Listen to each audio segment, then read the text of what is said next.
Good morning, everyone. Welcome to Pre-Market News and Views by In the Money Stocks. Today is October 16, 2019. My name is Nick Santiago. Thank you all for tuning in this morning. Today, we have the S&P 500 E-mini futures trading lower by 7.5 points to 29.90.5 per contract. You can see the futures really coming down right after the economic data was released at 8:30 a.m. It looks like we had September retail sales come in at negative 0.3%. I believe everyone was expecting a positive 0.3%. So again, that coming in a little bit weaker than expected. But I don't think that's really all that big a deal. This is an Options X week, so just expect a little bit of whipsaw. Today is Whipsaw Wednesday. This is the Wednesday before Options X. Usually it's the most volatile session of the Options X trading week. But let's get to stocks and the news because we have earnings season underway. Second day of earnings season.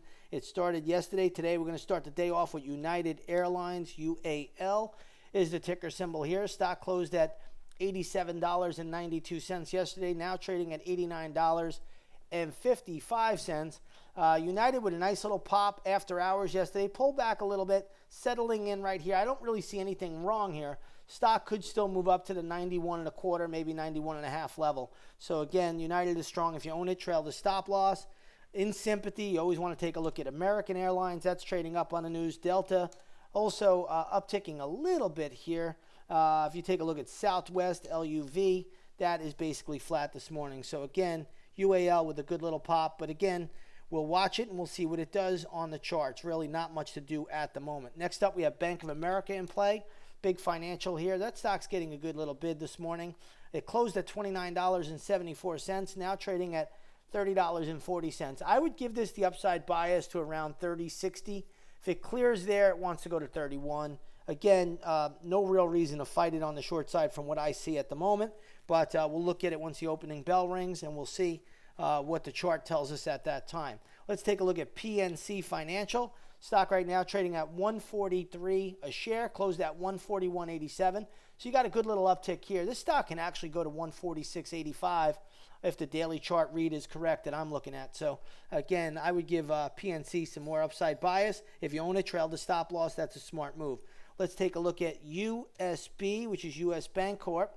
Stock right now is trading at $54.58, closed at $53.76. So you got a good little uptick here. Again, I'm not seeing anything all that great. Lots of resistance already in play, all the way up to the $57 area. If you look at the daily chart, you could see it.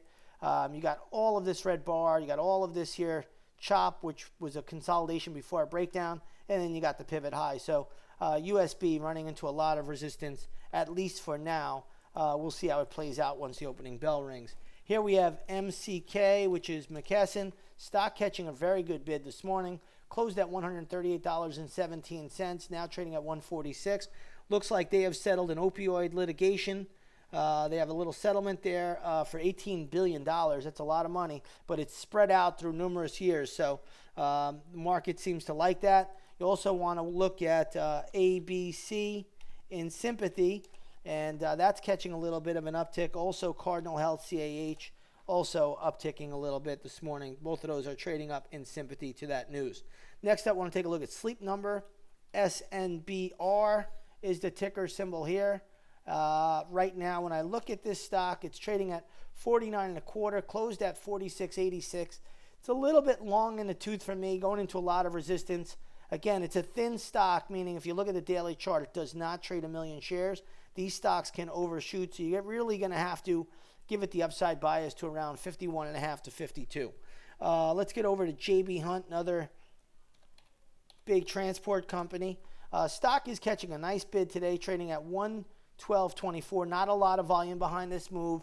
I don't see this thing going really above $113.50. Maybe I'm wrong, but that looks like a big resistance zone to me from what I can tell on the charts.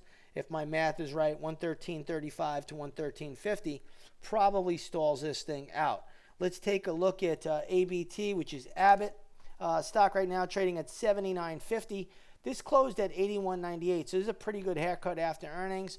I'll have a level ready for us on Abbott this morning. I'll post it up in the intraday stock chat room in just a little while. Next up, let's do one more here. Adobe, ADBE. Adobe right now getting a downgrade today. Stock is trading at around $272.21, closed at 279.39. So Adobe under a little bit of pressure. Still looks like there's some pivot support around the 264 level. If it gets there, I'm not sure it's going to trade down that low. We'll keep it on the radar, though, and we'll look at it once the opening bell rings. Let's shift gears here a little bit. Let's go over to the gold market. Looks like we have gold futures right now trading at around $14.93. They're up $9.50 today. So gold catching a nice little bid. If you take a look at gold futures here, nice little pop, big little surge there. This comes after that weak economic data. So gold on the move this morning. If you take a look at crude oil today, looks like crude oil is up a little bit as well right now, trading at 52.98. So we'll see how it plays out.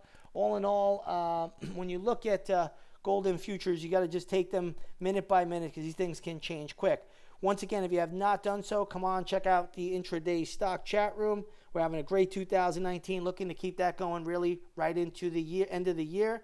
And again, I'll have one gap play for us this morning. Hopefully, I'll find a couple more. But we are in earnings season, lots of gap plays, lots of morning action coming up as earnings season gets underway. With that being said, everybody, have a great trading day, and we'll see you a little bit later on the charts.